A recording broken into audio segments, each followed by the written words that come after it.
Yeah. Really good share information. That's less than a No, it's more about the batch. Yeah. It's more about Okay, where do I find the code you need?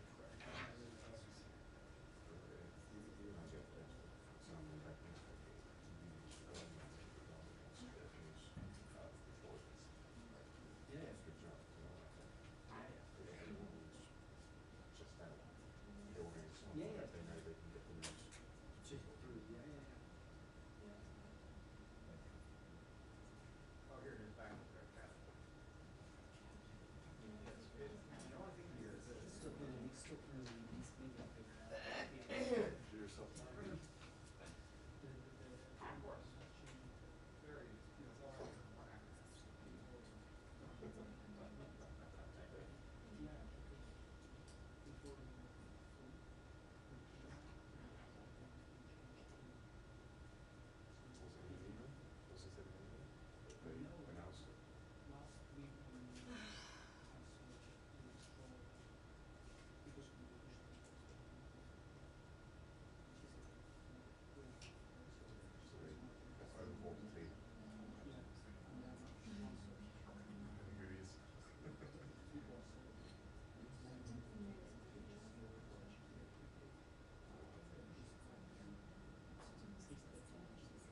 Yeah.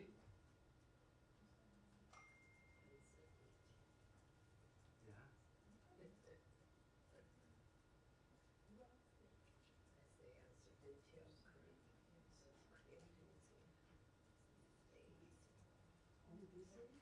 No, always, always, these days it works. You're right.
raise this. Forgot to come do it. Again, this always feels like a Saturday Night Live skit, raising the podium. I think it was from the '88 debate. Again, showing my age with my comments here. Good to see everyone again after a week away. Let me start with some brief comments before coming to questions. Part of the United States' strategic efforts to engage emerging leaders and change makers through the Young African Leaders Initiative, the Mandela Washington Fellowship 2023 Summit kicked off this morning in Washington, D.C. The 3-day summit caps off 6 weeks of academic study and leadership development at 28 institutions of higher education in 20 U.S. states and the District of Columbia. Driven by young leaders, nearly 6,000 strong, who have gone on to address key issues such as democracy and voting rights, food security, economic equity, public health, and education, the Mandela Washington Fellowship has been a vital public diplomacy tool to help catalyze positive change within sub-Saharan African nations for nearly a decade. On Wednesday, Secretary Blinken will address the 700 Mandela Washington Fellows at this year's summit during the closing plenary session. In addition to the Secretary, Administrator Samantha Power, Undersecretary for Public Diplomacy and Public Affairs, Elizabeth Allen, Assistant Secretary of State for African Affairs, Molly Fee, and other U.S. government and private sector leaders will also address the Mandela Washington Fellows, and we'd like to welcome them to Washington and encourage them for all their efforts on behalf of the nation. And with that, start us out. If I could start with Tom West's meeting with the Taliban representatives today. What was discussed in that meeting? How did it go? I'm going to wait. We have a readout that we have coming. We're working on putting together the details now. And I'm going to wait and withhold comment till we have all those details wrapped up and put out. It should be in the next hour or two. Okay, and the Taliban said they discussed the lifting of travel and other restrictions on Taliban leaders and the return of Afghan central bank assets. Is that something that's seriously under consideration? Again, I'm going to wait until, just because the meeting just wrapped and we're still in talks with the people that were there at the meeting. I'm going to wait until we have the readout out to talk in detail about the meetings. Haiti? Yeah. Do you guys have Good any to see you in the front row. There was no room I back. see. Someone took your seat. I see. It was confusing to me. I'm used to people in there, Yeah. Sorry. Alex Dorsainville, do you guys have any update on her abduction in Haiti last week? I don't. I will say we are aware of the reports that 2 U.S. citizens were kidnapped in Haiti. Obviously, the safety and security of American citizens overseas is our highest priority. We are in regular contact with the Haitian authorities and will continue to work with them and our U.S. government interagency partners, but because it's an ongoing law enforcement investigation, there's not any more detail I can offer. You don't know who's holding her at this time, or you can't share that information? Again, because as is usually the case with ongoing law enforcement questions, I'm not going to comment on any of the underlying details. And can you tell us if there's been any, if those who have abducted her have requested anything from the U.S. government? Again, I just think it would be inappropriate to comment on details. You shouldn't read into that one way or the other, what the answer might be, but because it's an ongoing law enforcement situation, those are obviously quite sensitive, and I just don't want to comment on. And just last question, this doesn't have to do with the details of the investigation, but she was abducted the same day that the State Department put out a new travel advisory and drew down the majority of the U.S. diplomats who are in the country. So do you think that there is any linkage between those two things? I have no reason to believe there is. Any more on Haiti before I? Yeah, go ahead. So now that you have a lead force potentially for the police mission or force in Haiti, which will be led by Kenya, something you were actively on, it's supposed to be a multinational force. So are there, to your knowledge, any other countries that will now confirm and will be involved? And specifically the United States, will you fund this force? Will you send police officers or anything like that? Sure. Let me say there are a couple things that need to happen as next steps before we get to addressing some of those questions. First, the the UN Security Council needs to pass a resolution authorizing this mission. The United States, along with Ecuador, are going to introduce a resolution at the UN Security Council to take that step.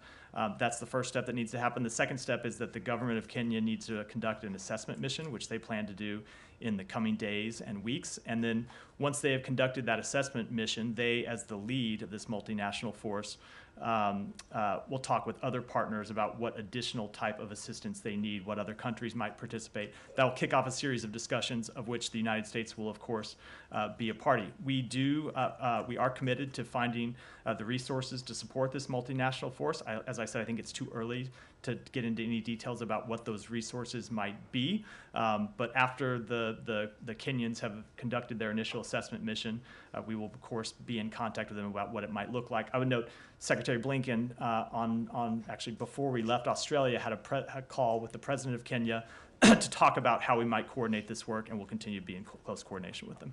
Okay. Just to follow up, any date yet for the UN resolution to be introduced by you and Ecuador? No, but in the near future. Yeah, Shannon. Same topic, thank you. It's been, I think, about 10 months since the Haitian president first requested international intervention. And as you've just clearly detailed, there's still a lot of steps that need to happen before that international intervention can take place. Do you think that in those roughly 10 months, has that allowed the situation to deteriorate further to what we're seeing now? I think the situation has been challenging for some time. That's not been a secret of any kind. We've talked openly about it. We have recommended that U.S. citizens do not travel to Haiti for some time. We have made it a priority to find a lead nation to operate this multinational force. That has been a challenge. There have been a number of conversations, some of which have been publicly reported, some of which have not. But I will say that we are pleased, as the Secretary said in a statement that we issued, or as the Secretary has said, we are pleased that that Kenya is stepping forward and giving positive consideration to leading this, to taking this role. And the U.S., can you just say why you didn't see the U.S. was not fit to lead an international intervention? We just thought there were other ways in which we could be supportive that would be both more appropriate and more useful than taking the lead role. We have been committed to the safety and security of the Haitian people. We've been a large humanitarian donor to relief efforts in Haiti for some time, and we have worked behind the scenes to find a lead nation to run this multinational force, and are pleased that has been successful. Yeah. Before anything else on Haiti, before I go, you will be next. Okay. Go ahead. Thank you. To North Korea. Thank you, Matthew. And I have two questions for the North Korea. Secretary Blinken has mentioned the possibility that the Russian Defense Minister Sergei Shoigu would purchase weapons from North Korea. When North Korea provides new weapons to Russia, the concern is that it could pose a threat to the security of Ukraine as well as the Korean Peninsula. What can you say about security uncertainty on the Korean Peninsula? Then I follow up. Yeah. I would say, as the Secretary noted over the weekend, it certainly did not appear that Defense Minister Shoigu was in North Korea for vacation. I'm not going to speak in any more detail, but we'll say that we have imposed a number of sanctions on North Korea in the past for various activities. We've also imposed sanctions on a number of entities and individuals around the world for assisting Russia in its war effort. We won't hesitate to do so in the future. Yeah, these actions are subject to UN Security Council sanctions. The role of the UN Security Council is weak now. How will the United States respond to this?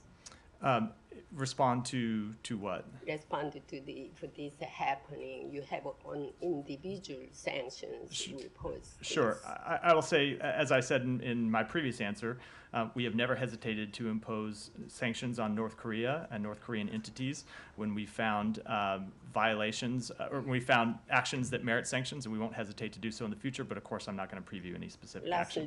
Lastly, Kim Jong-un invited Russian President Putin to Pyongyang this fall. how can you see this? How did you comment on this?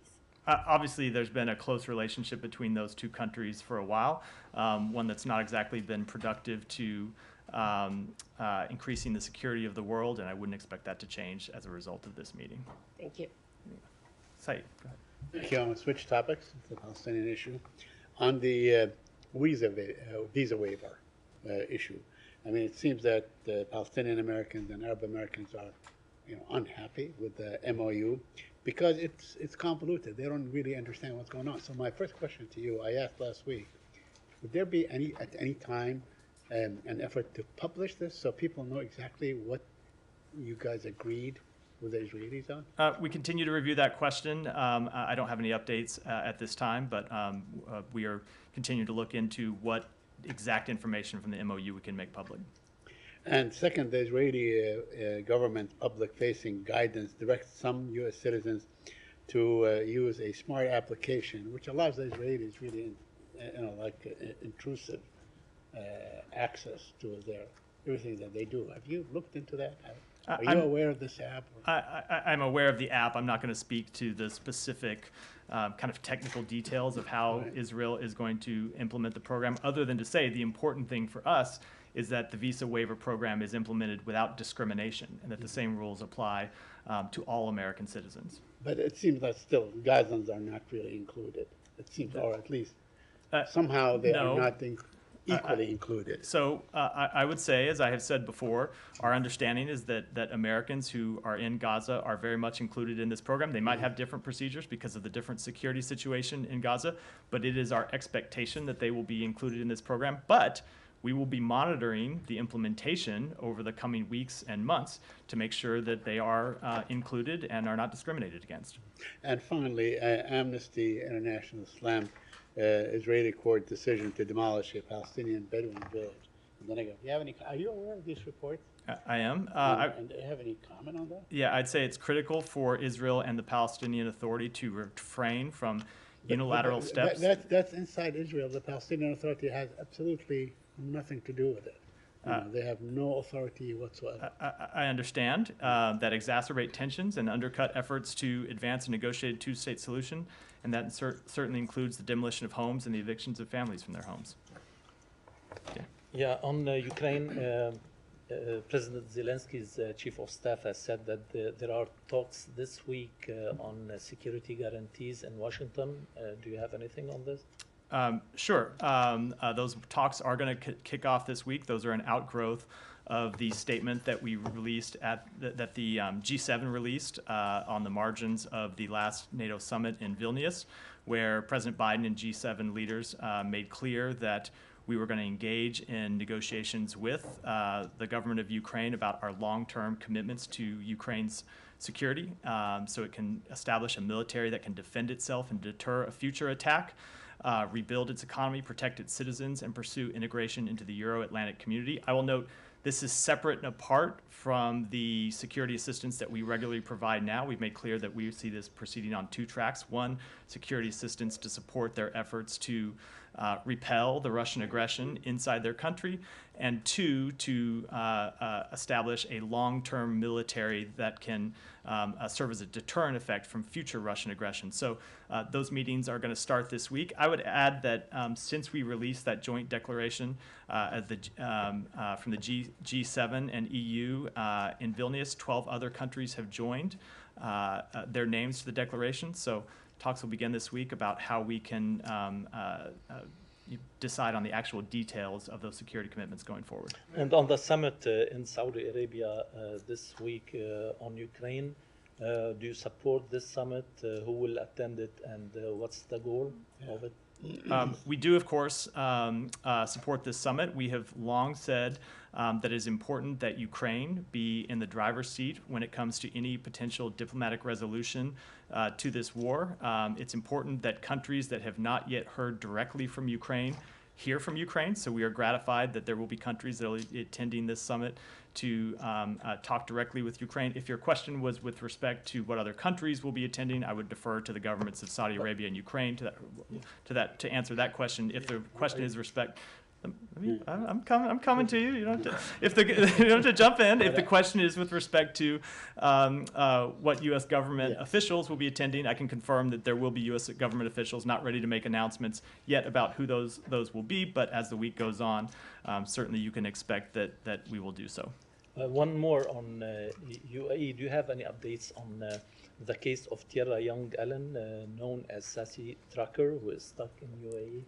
No, only that what we've said previously, that we're aware that she is unable to depart the UAE. We take seriously our commitment to assist U.S. citizens abroad. We're providing all appropriate consular assistance in this case, and we will remain in regular communication with her and her family. Thank you. Did anyone else want to do something on Russia, Ukraine before I go? Yes. Thanks, Matt. Malcolm back. Thank do want to move to South Caucasus, but before that, Russia, Ukraine. But do Russia, You Ukraine, said- and then I'll make sure, before you do your South Caucasus question, I'll see if Thanks. anyone else has on it. You said that talks will take place this week in this building, or They'll be virtually. If not the talks happening in Saudi Arabia, but the talks about long-term security commitments will Right. be talks virtually, held and who virtually. is going to be from the U.S. side involved? It'll be at the Deputy Assistant Secretary level. Tolia. She is not a Deputy Okay, Assistant well, Secretary. so No, just wanna make sure she that- is the, so, the acting Deputy Secretary. On Eurasia issues, right? So On European issues. okay, Yeah. fantastic. On Russia abducting Ukrainian children, indicted Russian war criminal Maria made a statement, a report, saying that, well, since the beginning of the war, we have received more than 4.8 million residents in Ukraine, and more than 700 of them being children. What do you think she's saying here, and what is your response? I would not begin to try to get into her head and speculate about what she's saying. I would say, though, that one of the worst incidents we have seen in this war is the deportation of Ukrainian civilians to Russia, including civilians who have been forcibly separated from their families. I will note that was an important consideration in the Secretary's determination that Russian forces and officials have committed crimes against humanity. We call, as we have before, for Russia to stop those abusive actions and return Ukraine's children, and I would say that we support accountability for these crimes.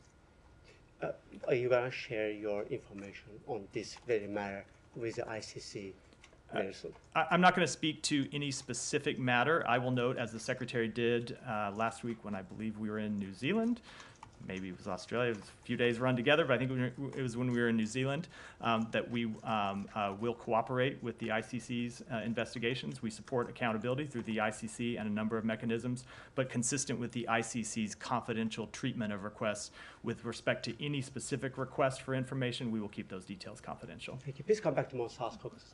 How could I not? Anything else on Russia before I? Yeah, go ahead.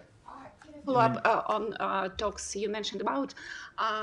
What kind of security guarantees could be provided to Ukraine? Is it kind of Israel formula President Biden mentioned before? I wouldn't want to comment about the eventual outcomes of talks that are just beginning, other than to make clear what President Biden and other leaders of the G7 and the EU, and now the other 12 nations that have joined this statement have made clear, is that we are committed to the long-term security of Ukraine and helping Ukraine build a long-term security infrastructure that can deter Russian aggression.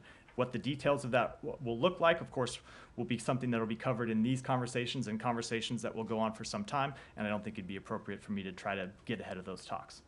Go ahead. Yeah, a short question. The Secretary this Thursday will participate in the ministerial in the United Nations. Do you expect him to meet Ukrainian Secretary Kuleba if he will be participating? I don't know. I don't know if he will be. I know Secretary Blinken will be participating. I don't know the other participants that will be there. So I'll wait until later in the week to see who else has been confirmed as an attendee. Any Russia? Go ahead. So President Zelensky made a statement yesterday, like an hour after a major drone explosion in Moscow. And I'm quoting him here. He said, "Gradually, the war is returning to the territory of Russia, to its symbolic centers and military bases. And this is an inevitable, natural, and absolutely fair process." So I just wonder if the administration supports that stance, specifically with regards to symbolic centers, which appears to mean kind of civilian targets.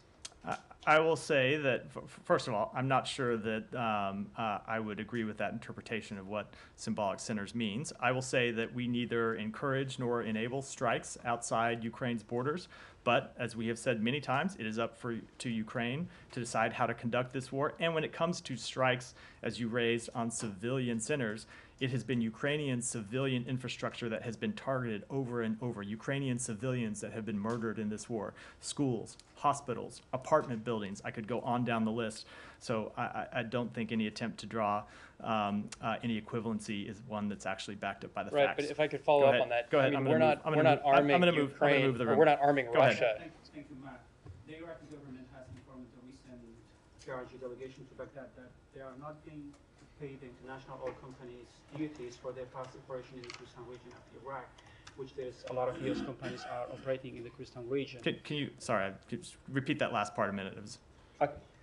The Iraqi government has informed the Kurdistan region delegation that they are not going to pay the international oil companies for their past operation in the Kurdistan region of Iraq.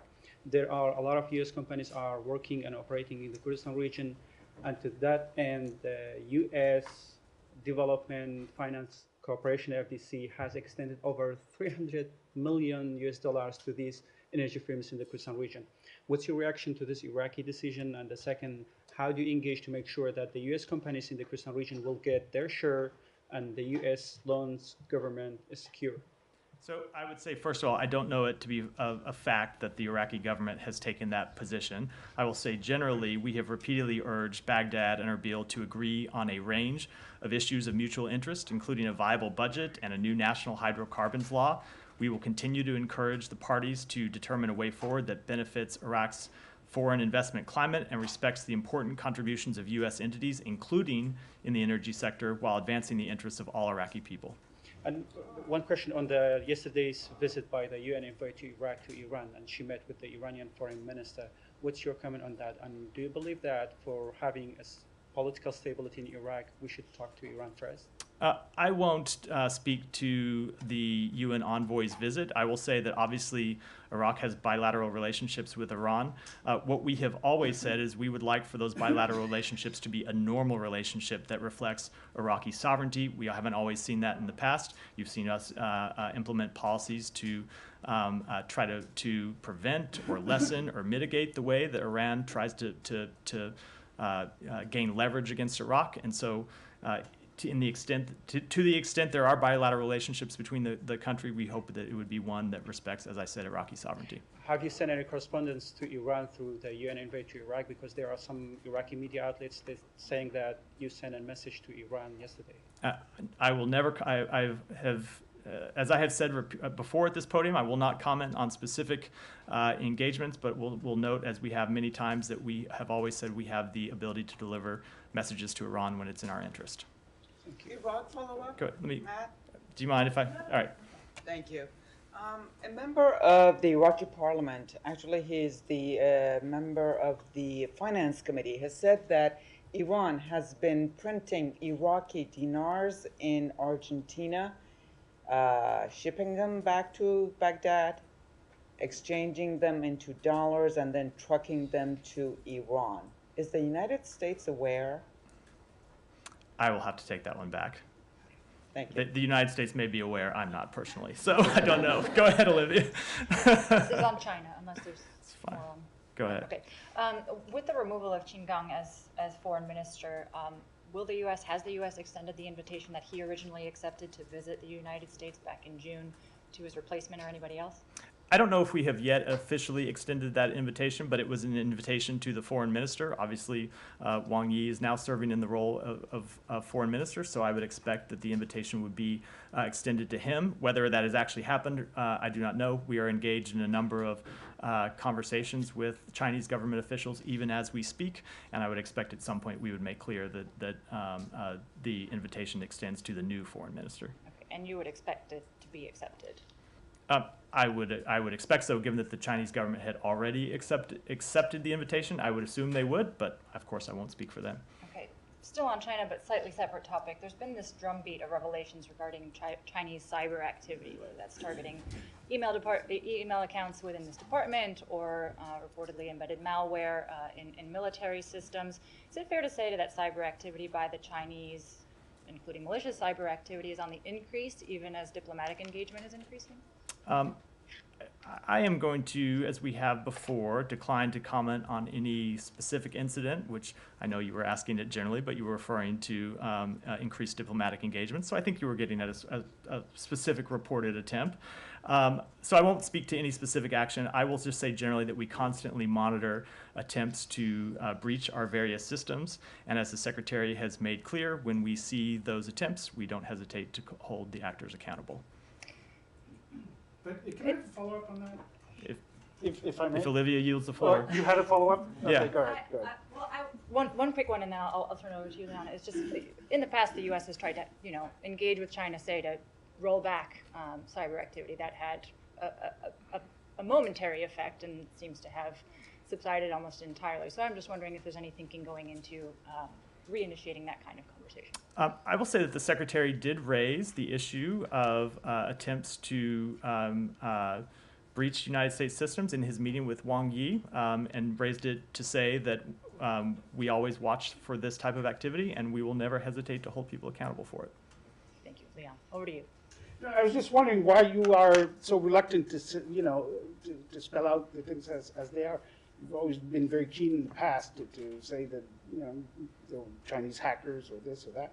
And in this incident, which comes at a time, as was pointed out, that there are a lot of diplomatic engagements with Beijing, you're being very we have yet to determine an actor, which leaves me unable to speak to specific actions we would take to hold specific countries accountable.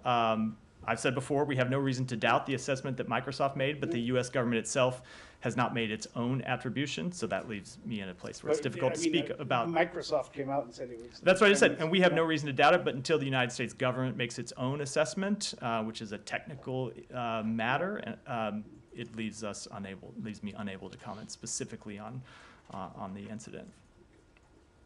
Go ahead. Can I ask about Niger? Please. I just wanted to ask a little bit about the coup determination question. I mean, what does the U.S. government need to see before it can call this a coup? And are you concerned that holding back, as you are right now, is going to lead to some blowback in the region about sort of the U.S. hesitancy about what pretty clearly is a coup? No, let me say, first of all, with respect to the region, we have been in close conversations and consultations with partners in the region. Secretary Blinken on the trip to New Zealand and Australia and Tonga was on the phone throughout that trip with leaders in the region, talking about our approach and their approach and how we should align it. And I don't think there's any daylight between us and our partners in the region with respect to the actions that we are taking and the actions that they are taking. And with respect to any determination, I'd say we haven't made a determination yet because it is still an ongoing fluid situation. It is clear that there has been an attempt to remove President Bazoum from office. It's not yet clear that attempt will ultimately be successful, so we are watching and monitoring the situation and trying to prevent President Bazoum from being removed from office. But we have made very clear, Secretary Blinken has made very clear that that the hundreds of millions of dollars in assistance that the U.S. Has provided and is continuing to provide to Niger is very much in the balance depending on the outcome of the actions in the country. It is important that that U.S. assistance hinges on continued democratic governance in Niger. Anything else on Niger before? Because I realized we hadn't done that. All right. I'm gonna I'll come back to you. Go ahead. Behind you.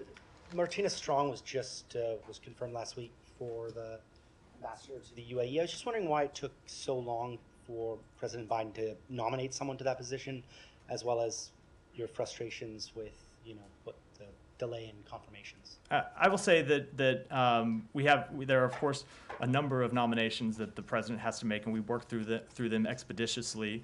With respect to the delays in Congress, obviously that was something we were very frustrated by. We were quite public with that. Secretary Blinken came to this podium to speak to our concerns about holds that had been placed by certain senators on ambassadors, including career ambassadors who were being held up for issues that had nothing to do with their qualifications for the job to which they were nominated.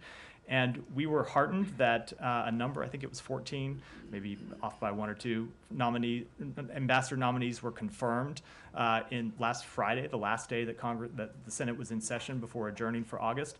But I would add that that number is not sufficient. There are a number of ambassadorial nominations that remain pending on the floor that are being held up for no reason at all related to that nominee's qualifications, and that it hurts United States national security when we don't have confirmed ambassadors in place.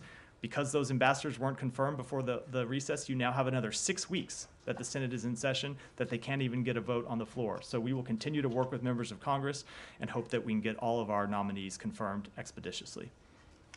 Go ahead. Thank you, Matt.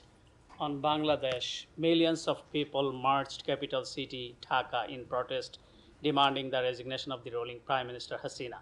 The local and international media reports that on Saturday, police and ruling party members brutally attacked peaceful demonstrators and opposition leaders, resulting in hundreds of injuries, including the top opposition leader, Mr. Gaishar Rai. How do you monitor this escalating situation, considering the government's apparent hardline stance towards the opposition and police brutally? What steps will the State Department take to ensure the possibility of a credible and peaceful election in Bangladesh? We are concerned about the reports of intimidation and political violence in Bangladesh surrounding this weekend's political protests.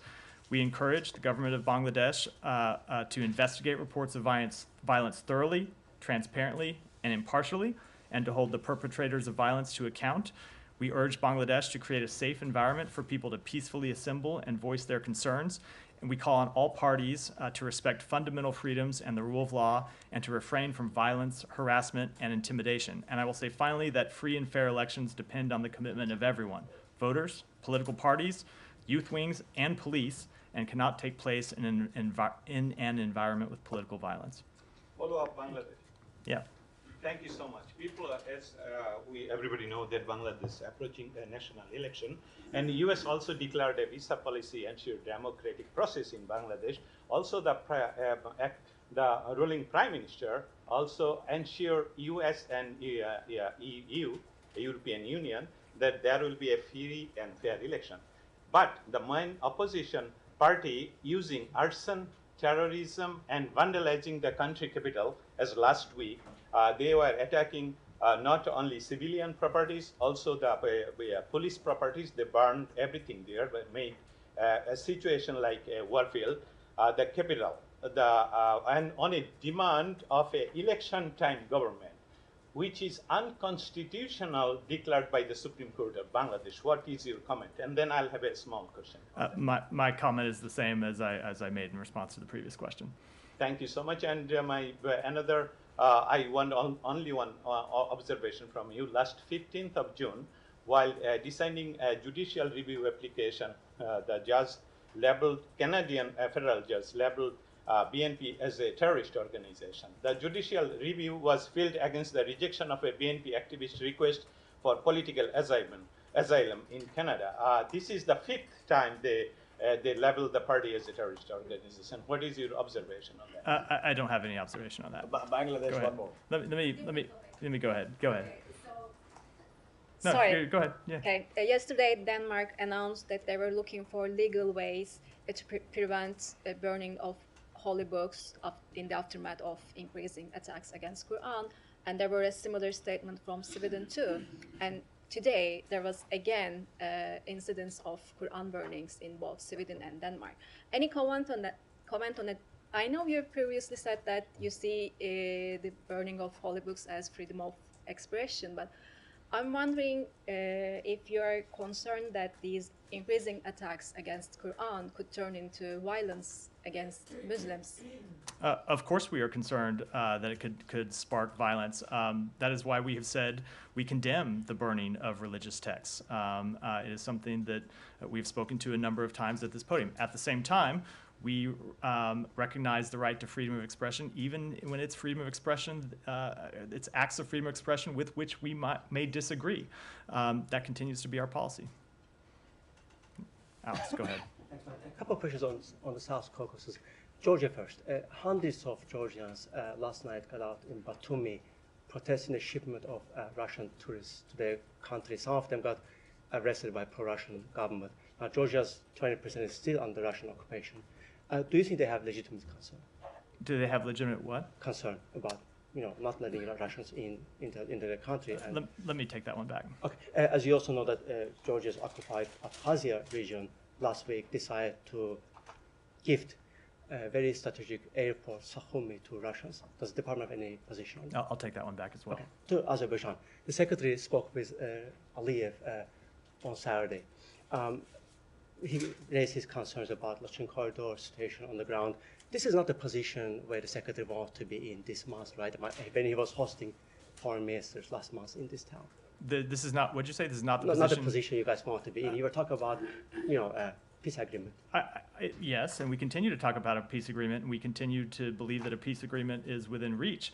However, we have always said that for it to be within reach, both parties have to make difficult compromises, and that's why the secretary has been remained engaged in talking to the leaders of both Armenia and Azerbaijan to encourage them to make those difficult compromises so they can reach an agreement. Is it your observation that the situation has been worsening that caused the secretary's concern? I'm not going to comment on that. Okay, and the secretary did not.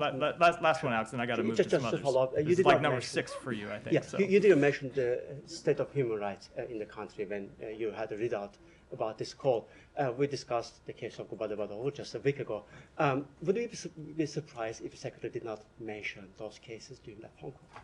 I just want to make sure you guys are not putting out a new template without mentioning human rights when you have high-level calls. We always, I will say human rights is always on the table for the United States, and we raise our concerns publicly and privately. Go ahead, back of the room. I'll come to you next. Yeah. Good afternoon. So 2 questions, one Ukraine, one Nicaragua, if that's all right.